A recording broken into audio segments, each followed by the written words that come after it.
আমাদের প্রাথমিক কাজ হচ্ছে মানুষ কি করে কর্মসংস্থান পাওয়া যায় সেই নিয়ে আমরা আওয়াজ তুলব, যেন মানুষ ভাতার বদলে এখানে কর্ম পায়, চাকরি পায়, মানুষের সংরক্ষণ বৃদ্ধি করায়। বিশেষ করে মুসলিম, দলিত, আদিবাসী সমাজ কিন্তু এরা পিছিয়ে রয়েছে। এদেরকে কি করে ডেভেলপমেন্ট করা যায়, উন্নয়নের দিকে নিয়ে যাওয়া যায়, এটা পরিকল্পনা আমরা বিধানসভায় তুলব। প্রেসের মুখোমুখি হয়ে বললাম কথাটা যে আমরা অতটাই শক্তিশালী আছি যে আমরা আমাদের ভিতরে একটা হিম্মত হচ্ছে যে আমরা লোকসভা ইলেকশন, বিধানসভা ইলেকশন আমরা লড়ব।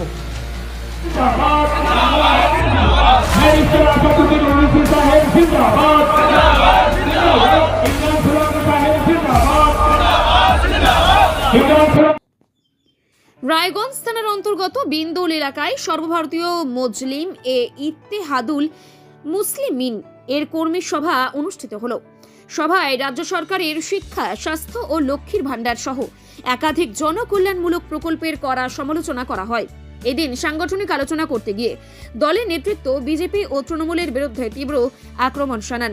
বক্তাদের অভিযোগ, এই দুই দলই সাধারণ মানুষের প্রকৃত উন্নয়নে ব্যর্থ, তাই মানুষের অধিকার রক্ষায় ঐক্যবদ্ধ আন্দোলনের ডাক দেওয়া হয় সভামঞ্চ থেকে। কর্মী সভায় জানানো হয়, এদিন জেলা কংগ্রেস, তৃণমূল কংগ্রেস ও সিপিআইএম ছেড়ে প্রায় 5 শতাধিক কর্মী AIMIM এ যোগদান করেন। নতুন সদস্যদের ফুল ও দলীয় পতাকা তুলে দিয়ে আনুষ্ঠানিকভাবে স্বাগত জানান দলের শীর্ষ নেতৃত্ব। সভায় উপস্থিত ছিলেন জেলা সভাপতি মোহাম্মদ মুজাফফর, সহসভাপতি মুজিবুর রহমান, সেক্রেটারি আশির উদ্দিন, রায়গঞ্জ ব্লক 2 এর সভাপতি ইব্রাহিম আলী, হেমতাবাদ ব্লক সভাপতি মেহবুব আলম সহ জেলা, ব্লক ও অঞ্চল স্তরের একাধিক নেতৃত্ববৃন্দ। জেলা সভাপতি মোহাম্মদ মুজাফফর তার বক্তব্যে বলেন, সাধারণ মানুষের অধিকার রক্ষা ও প্রকৃত উন্নয়নের লক্ষ্যে আগামী দিনে AIMIM আরও বৃহত্তর আন্দোলনে নামবে।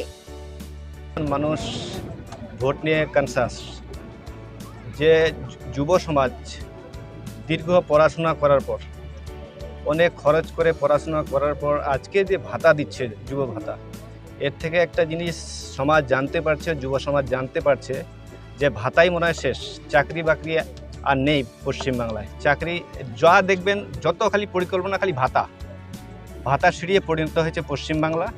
অতএব যুব সমাজ যদিও ভাতা নেবে, তাদের মনে আক্ষেপ রয়েছে যে আমরা এত পড়াশোনা করে, মা বাবা খরচ করে যে পড়াশোনা আমাদের করালো, তা আমাদের ফিউচার কোথায়? ভাতায় কোনো একটা সংসার নির্দিষ্টভাবে চলতে পারে না। অতএব মানুষ কনসাস হয়েছে, মানুষ এখন তিনার যে পলিসি, সেই পলিসি বুঝতে পেরেছেন। অতএব সবাই তাই অল ইন্ডিয়া মজলিসে ইত্তেহাদুল মুসলিমিনের দিকে জয়েন করছেন। তো আপনারা কি মনে করছেন যে এবার সরকারের পরিবর্তন হবে?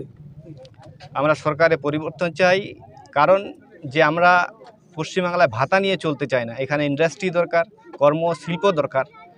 অতএব মানুষ চাকরির দরকার, হসপিটালের দরকার, রোজগারের দরকার। মানুষ ভাতা চায় না, রোজগার চায়। একটা মানুষকে 1500 টাকার বদলে যদি আপনি 10,000 টাকার একটা রোজগারের ব্যবস্থা করেন, তাতে অনেক খুশি হবে। অতএব মানুষ কর্মে বিশ্বাসী। তাহলে আপনারা বলতে চাইছেন যে দুটি মন্ত্রী থাকার পরেও এই জেলায় তারপরেও সেভাবে উন্নয়ন হয়নি? সেভাবে না, একদম উন্নয়নই হয়নি এখানে।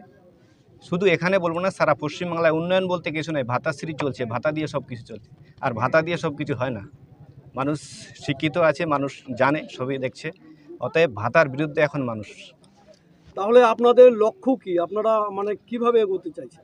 আমাদের লক্ষ্য, আমরা চাই যুব সমাজের কর্ম হোক, চাকরি হোক, মানুষ কাজ পাক, রাস্তাঘাট, হসপিটাল উন্নয়ন নিয়ে আমরা কাজ করতে চাই। যেটা আমরা হায়দ্রাবাদে চলছে, ওখানে হায়দ্রাবাদি মডেল এখানে আমরা লাগাতে চাইছি। ওখানে শিক্ষার দিকে অনেক এগিয়ে আছে মানুষ, চাকরির দিকে এগিয়ে আছে। ওখানে 13% থাকা সত্ত্বেও কিন্তু অনেক মানুষ কর্মজীবী। আপনাদের প্রার্থী যদি এই জেলায় যেতে, তাহলে আপনারা কি করবেন ভাবছেন? আমাদের প্রাথমিক কাজ হচ্ছে মানুষ কি করে কর্মসংস্থান পাওয়া যায় সেই নিয়ে আমরা আওয়াজ তুলব, যেন মানুষ ভাতার বদলে এখানে কর্ম পায়, চাকরি পায়, মানুষের সংরক্ষণ বৃদ্ধি করায়। বিশেষ করে মুসলিম, দলিত, আদিবাসী সমাজ কিন্তু এরা পিছিয়ে রয়েছে। এদেরকে কি করে ডেভেলপমেন্ট করা যায়, উন্নয়নের দিকে নিয়ে যাওয়া যায়, এটা পরিকল্পনা আমরা বিধানসভায় তুলব। কিন্তু শাসক বলছে যে আপনাদের নাকি বিজেপির সাথে যোগ রয়েছে, কি বলবেন? এটা আমাদের, ওরা দীর্ঘদিন ধরে অ্যালোকেশন, ওদের মধ্যে কোনো কিছু নেই, উন্নয়ন বলতে কিছু নাই। এখন দেখছে যে মিমের প্রভাব দিন দিন বাড়ছে, তার জন্য তারা আমাদের উন্নয়নের দিক থেকে আক্রমণ করতে না পেরে বিজেপির বি টিম বলছে। যদিও কথার মধ্যে কোনো ইনফরমেশন নেবে বা কোনো তথ্যতা নেই, সত্যতা নেই। আপনার নাম এবং কি দায়িত্বে রয়েছে? আমার নাম মোহাম্মদ মুজাফফর আনোয়ার, উত্তর দিনাজপুর জেলা প্রেসিডেন্ট, অল ইন্ডিয়া মজলিসে ইত্তেহাদুল মুসলিমিন। রাত হোক বা দিন, নিউরো এমার্জেন্সি সময় দেখে আসে না। হঠাৎ মাথায় আঘাত, স্ট্রোক বা অচেতন হয়ে যাওয়া, প্রতিটি মুহূর্তই অমূল্য, কারণ এখানে সময়ই সবচেয়ে বড় চিকিৎসা। এবার রায়গঞ্জেই উপলব্ধ অ্যাডভান্সড নিউরোসার্জারি সুবিধা। দক্ষ নিউরোসার্জন ও আধুনিক প্রযুক্তির সহায়তায় 24x7 জরুরি পরিষেবা। সঠিক সময়ে সঠিক চিকিৎসা ফিরিয়ে দিতে পারে স্বাভাবিক জীবন। জীবনরেখা হসপিটাল, অ্যাডভান্সড নিউরো কেয়ার।